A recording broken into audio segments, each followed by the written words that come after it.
খেজুর, মরুভূমির সোনাক্ষেত। এই খেজুর খেতে কে না ভালোবাসে, কিন্তু আপনি কি জানেন ধুধু বালির মাঝখানে জন্ম নিয়েও একটি খেজুর গাছ বছরে 200 পাউন্ডেরও বেশি ফল দিতে পারে।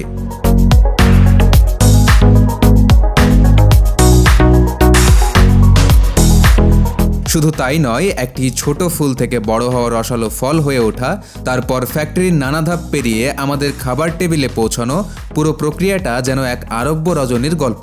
আজ আমরা দেখব কিভাবে একটি খেজুর কিংবা মিষ্টি কিশমিশ মরুভূমির বালির দেশ থেকে আপনার আমার টেবিলে আসে।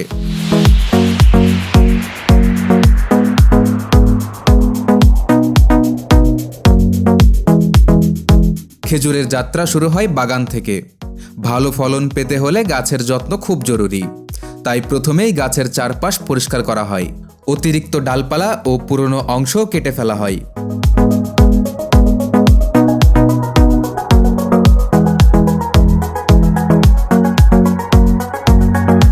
এতে গাছ সুস্থ থাকে এবং নতুন ফল ধরতে সুবিধা হয়। এরপর আসে সবচেয়ে গুরুত্বপূর্ণ ধাপ, পরাগায়ন। প্রাকৃতিকভাবে বাতাসের মাধ্যমে পরাগায়ন হয় ঠিকই, কিন্তু বেশি ফলনের জন্য চাষিরা আলাদা ব্যবস্থা নেন। পুরুষ খেজুর থেকে পরাগরেণু সংগ্রহ করে তা একত্র করা হয়। তারপর সেই রেণু হাতে বা মেশিনের সাহায্যে স্ত্রী গাছের ফুলে ছড়িয়ে দেওয়া হয়।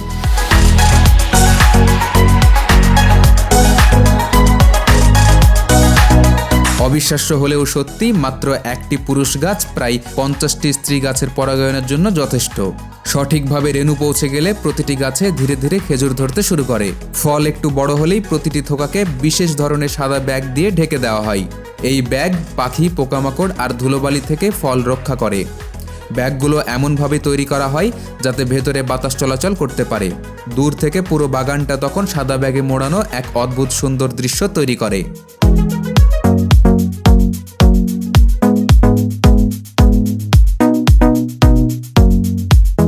এরপর শুরু হয় সংগ্রহের কাজ। বিশেষ লিফট মেশিন ব্যবহার করে 3 থেকে 4 জন কর্মী গাছের চূড়ায় উঠে খেজুর নামান। ব্যাগে ঢাকা থোকায় হালকা ঝাঁকুনি দিলেই পাকা ফল নিচে পড়ে জমা হয়। খুব সতর্কতার সঙ্গে পুরো গাছের ফল সংগ্রহ করা হয়, যাতে একটি ফলও নষ্ট না হয়।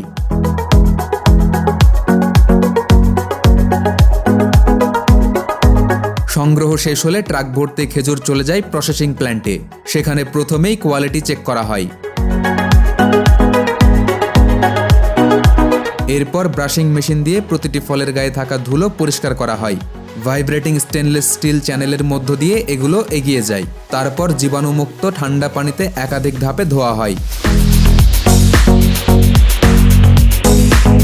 ফ্যানের সাহায্যে দ্রুত শুকিয়ে নেওয়া হয়। পরিষ্কার খেজুর যখন কনভেয়ার বেল্টে চলে, তখন মাল্টিওয়ে লেজার ক্যামেরা দিয়ে স্ক্যান করা হয়।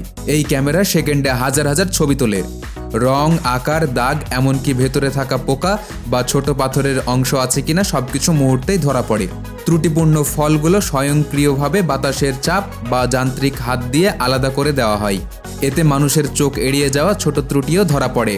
ফলে শুধু প্রিমিয়াম মানের খেজুর বাজারজাতের জন্য বেছে নেওয়া হয়।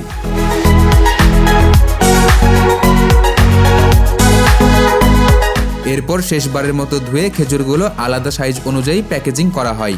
কিছু সরাসরি প্যাকেটে যায়, আবার কিছু দিয়ে তৈরি হয় ডেট পেস্ট, ডেট রোল বা নানা ধরনের স্বাস্থ্যকর স্ন্যাক্স।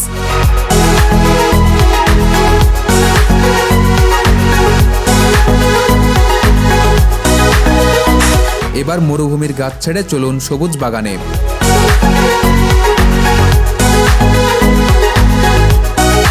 আঙুর ফলের বাগানে ঢুকে জানবো কিশমিশের গল্প। আমরা যাকে কিশমিশ বলি তা আসলে শুকনো আঙুর। আঙুর তখনই তোলা হয় যখন এর ভেতরের প্রাকৃতিক চিনির পরিমাণ সর্বোচ্চ হয়। কারণ যত বেশি চিনি থাকবে, শুকানোর পর কিশমিশ তত বেশি মিষ্টি হবে। কোথাও মেশিন দিয়ে, কোথাও হাত দিয়ে আঙুর তোলা হয়। সংগ্রহের পর সেগুলো বিশেষ ফুড গ্রেড সলিউশনে ধোয়া হয়।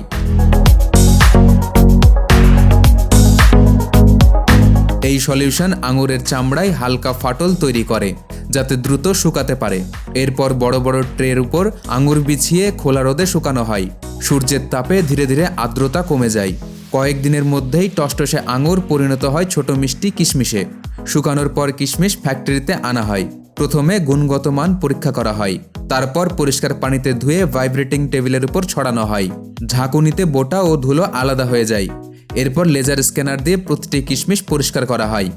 অতিরিক্ত কালো অংশ, পাথর বা খারাপ দানা থাকলে তা বাতিল করা হয়।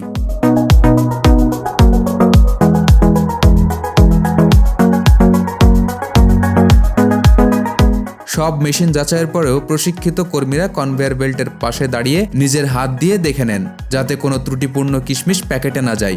সব শেষে ওজন অনুযায়ী প্যাকেট করা হয়। কিছু কিশমিশ সরাসরি স্ন্যাক্স হিসেবে বিক্রি হয়, আবার কিছু যায় বেকারি, সিরিয়াল, চকলেট, কেক ও বিভিন্ন খাবার তৈরির কারখানায়। একটা ছোট কিশমিশের পেছনে যে এত ধাপ, এত প্রযুক্তি আর এত মানুষের পরিশ্রম লুকিয়ে আছে, বাইরে থেকে তা বোঝাই যায় না।